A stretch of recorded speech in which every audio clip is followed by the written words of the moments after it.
তোমার আম্মাকে বলো টুং টুং টুং, তোমার আব্বাকেও বলো টুং টুং টুং, তোমার বিয়ের বয়স হয়ে গেছে, ও হয়ে গেছে। যুবকটি ফোনে ওপাশে মাহির এই উদ্ভট গান শুনে কয়েক মুহূর্তের জন্য স্থবির হয়ে রইল। মেসেজ দেওয়ার 5 মিনিট পরও যখন কোনো রিপ্লাই এলো না, তখন মাহিম বরাবর ফোন করে করে বিরক্ত করতে থাকে যুবকটিকে। অবশেষে বাধ্য হয়ে ফোন ধরে যুবকটি আর মাহির এই অদ্ভুত গান গিলতে হয়। মাহি ওপাশ থেকে কোনো উত্তর না পেয়ে বেশ চনমনে গলায় বলে উঠল, কি ব্যাপার হিরো, গান শুনে কি একদম ফিদা হয়ে গেলেন? যুবকটি এবার একটি দীর্ঘশ্বাস ফেলল। বুক চিরে আসা সেই দীর্ঘশ্বাসে মিশেছিল একরাশ অসহায়ত্ব। সে চশমা খুলে টেবিলের ওপাশে রাখলো, তারপর নিজেকে শান্ত করে বিড়বিড় করে বলল, বিসমিল্লাহ রহমানির রহিম। এরপরই সে ধমকের সুরে বলতে শুরু করলো, এই মেয়ে, তোমার সমস্যাটা কি? কোথায় ঠিক কোথায়? আমি তো তোমাকে বাংলা ভাষা বোঝাতে পারছি না। কতবার বলেছি আমাকে এভাবে ডিস্টার্ব করবে না। আমি তোমার ভাইয়ের শত্রু হই, কেন পাড়ার মজুর নয়। একটু তো সম্মান দাও। যুবকটি থামল না, গলার স্বর আরও এক পর্দা চাড়িয়ে বলল, তোমার ভাই জায়েদ ফারহান যদি একবার জানতে পারে যে তার পরম শত্রু আহনাস মির্জার সাথে তার আদরের বোনে কথা বলছে, তবে সে তোমাকে আস্ত রাখবে না। ও যে কথাটা ভয়ানক তা কি তোমার ধারণা আছে? একটানে কথাগুলো বলে জোরে জোরে নিঃশ্বাস নিতে লাগলো। সে ভাবলো এবার হয়তো মাহি ভয় পাবে, অন্তত লজ্জিত হবে। কিন্তু মাহির ডিকশনারিতে লজ্জা বা ভয় বলে যে কোনো শব্দ নেই। মাহি এবার আরও দ্বিগুণ উত্তেজনায় খিলখিল করে হেসে উঠল। Wow hero, just wow! আপনি বকাটাও এত সুন্দর করে দেন, কি ইউনিক স্টাইল! বিসমিল্লাহি সহিত বকা দিলেন। আল্লাহ, আমি তো আপনার আরও বড় ফ্যান হয়ে গেলাম।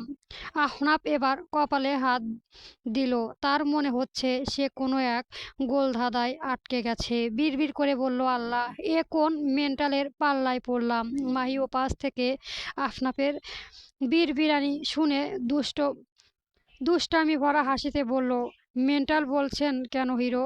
বলুন আপনার ফিউচার বউ। বলেই মাহি ফোনটা কেটে দিল। আফনাফ মির্জা ফোনের স্ক্রিনের দিকে তাকিয়ে স্তব্ধ হয়ে রইল কিছুক্ষণ। সে বুঝতে পারছে না এই মেন্টাল মেয়েটিকে সে কিভাবে তার জীবন থেকে দূরে রাখবে। কিন্তু অদ্ভুত ব্যাপার হলো, ফোনটা রেখে দেওয়ালের পর সে যখন আবারও মাহিমের প্রোফাইলের পিকচারটা দিকে তাকালো, তখন তার চোখে বিরক্তি বদলে এক চিলতে রহস্যময় হাসি ফুটে উঠল। আফনাফ বিড়বিড় করে বলল, আজ তো একটা মেন্টাল। জায়েদ তার অফিসে পা রাখতে চারপাশে সকলে কোলাহল, একেবারে স্তব্ধ হয়ে গেল। মুহূর্তের আগেও যেখানে ফিসফিস আর গুঞ্জন ছিল, সেখানে এখন এক থমথমে নীরবতা। সারাদিনে নিজের আপন মানুষদের সাথে সে যতই দুষ্টামি বা হাসি ঠাট্টা করুক না কেন, বাইরের পৃথিবীর কাছে মেয়র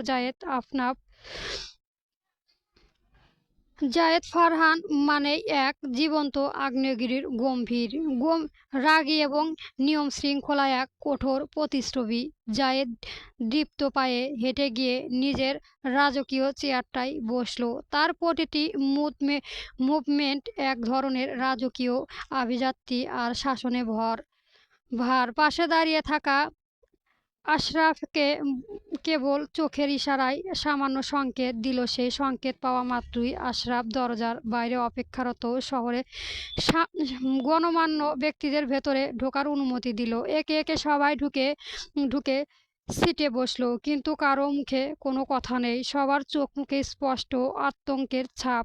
তারা জানে বাঘের ডেরায় কোনো ভুল করলেই রক্ষা নেই। আজ যে বড় কোনো ঝড় বয়ে যাবে তা তাদের অভিজ্ঞ মন আগেভাগেই টের পাচ্ছিল। জায়েদ ধীরে ধীরে তার চেয়ারটা ঘুরালো। তার তীক্ষ্ণ এবং জ্বলন্ত দৃষ্টি গিয়ে স্থির হলো ঠিক সামনের বসা বিজনেসম্যান মিস্টার আব্বাসের উপর। আব্বাসের কপাল ঘামে রাখা স্পষ্ট হয়ে উঠেছে, হাতে আঙুলগুলো কাঁপছে অনবরত। নিস্তব্ধতা চিরে হঠাৎ বজ্রকণ্ঠে গর্জে উঠল, জায়েদ, আপনার সাহস কি করে হয় মেয়র জায়েদ ফারহান? বেঁচে থাকতে এত বড় দুর্নীতি করার সেই তীব্র হাহাকারে উপস্থিত সবার মেরুদণ্ড দিয়ে যেন হিমস্রোত বয়ে গেছে। কথা শেষ করে জায়েদ বিদ্যুৎ বেগে নিজের ড্রয়ার থেকে পার্সোনাল লাইসেন্স রিভলভারটা বের করলো। সোজা মীর আব্বাসের কপালে সেটি ঠেকিয়ে বাঘের মতো হুংকার দিয়ে বলল, তোর সাহস কি করে হয় অবৈধ ব্যবসা করার? তোর কি মরার ভয় নেই নাকি তুই ভুলে গিয়েছিস জায়েদ ফারহান ঠিক কে? ভয়ে চেটে মিস্টার আব্বাস হিতাহিত জ্ঞান হারিয়ে চেয়ার থেকে ধপ করে পড়িয়ে গিয়ে জায়েদের পা ধরিয়ে ধরল। হাউমাউ করে কাঁদতে কাঁদতে বলল, স্যার ভুল হয়ে গেছে, আমার ক্ষমা করে দিন, আর কখনোই এমন হবে না স্যার। জায়েদের চোয়াল শক্ত হয়ে এলো ঘৃণায়। সেমি আব্বাসের মুখটা সজোরে চেপে ধরল নিশ্চুপ স্বরে, কিন্তু তীক্ষ্ণভাবে বলল, আমার কাছে শয়তানদের জন্য কোনো ক্ষমা নেই। আগামী 2 ঘন্টার মধ্যে তোর এই নোংরা সিন্ডিকেটের সাথে জড়িত সকলের নাম আমার চাই, নয়তো এই কপালটা ছিদ্র একে 1 সেকেন্ডও সময় লাগবে না। এক হেঁচকায় ধাক্কা তাকে দূর সরিয়ে দিয়ে শত্রুর দৃষ্টিতে পুলিশের দিকে তাকিয়ে আদেশ দিল, একে নিয়ে যাও। পুলিশ অফিসাররা জি স্যার বলে প্রায় টেনে হিঁচড়েই মিস্টার আব্বাসকে ঘর থেকে বের করে নিয়ে গেলেন।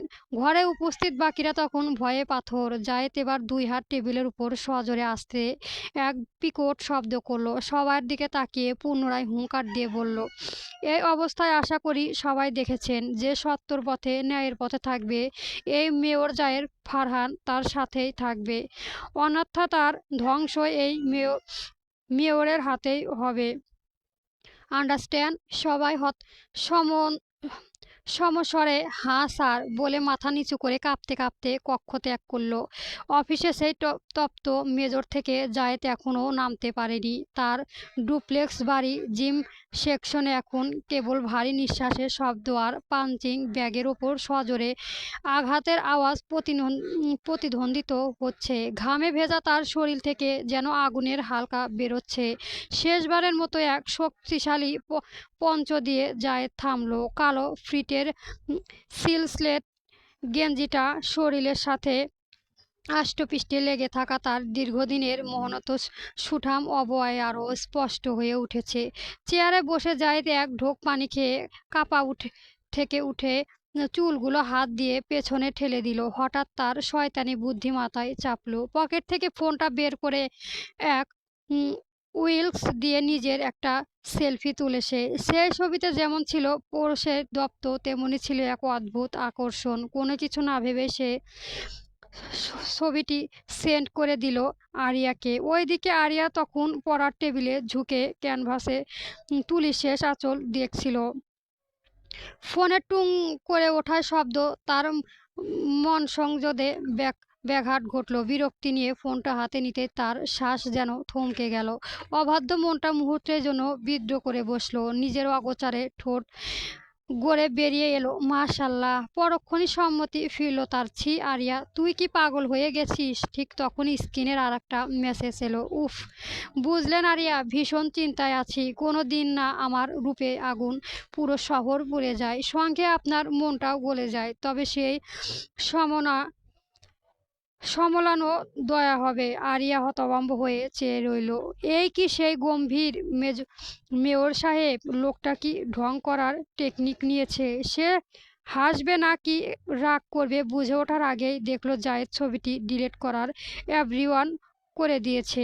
আরিয়ান ভ্রু কুঁচকে তাকায়। মনে মনে ভাবলেন, ইচ্ছে করেই ছবি পাঠিয়ে আবার ডিলিট করা। নাটক করছে মেয়র সাহেব। আঙুলগুলো যেন নিজের বয়েই নেয়। সে দ্রুত টাইপ করলো, আবার ঢং করে ডিলিট করলেন কেন? মেসেজটা সিন হওয়া মাত্রই ওপাশে জায়েদ সোফায় গা এলিয়ে দিয়ে শব্দ করে হেসে উঠল। সে চটজলদি উত্তর দিল, ছি আরিয়া, আমি তো ভেবেছিলাম আপনি অনেক ইনোসেন্ট। আপনি তো দেখেছি আমার ছবি গ্যালারিতে সেভ করে বরাবর দেখার মতলব আটকেছেন। উফ, আপনিও তো কম দুষ্ট নন।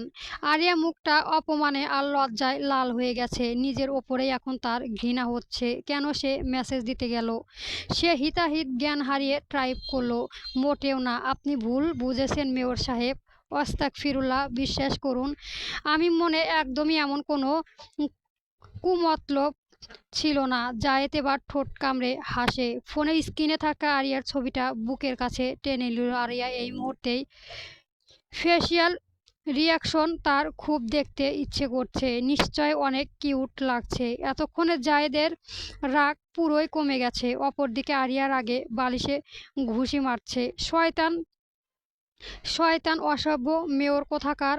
আল্লাহ, আমি কেন ছবিটা ডিলিট করার কথা বলতে গেলাম? বন্ধুরা, পরবর্তী গল্প পাওয়ার জন্য আমার চ্যানেলটা অবশ্যই সাবস্ক্রাইব করে রাখবেন। ধন্যবাদ সকলকে।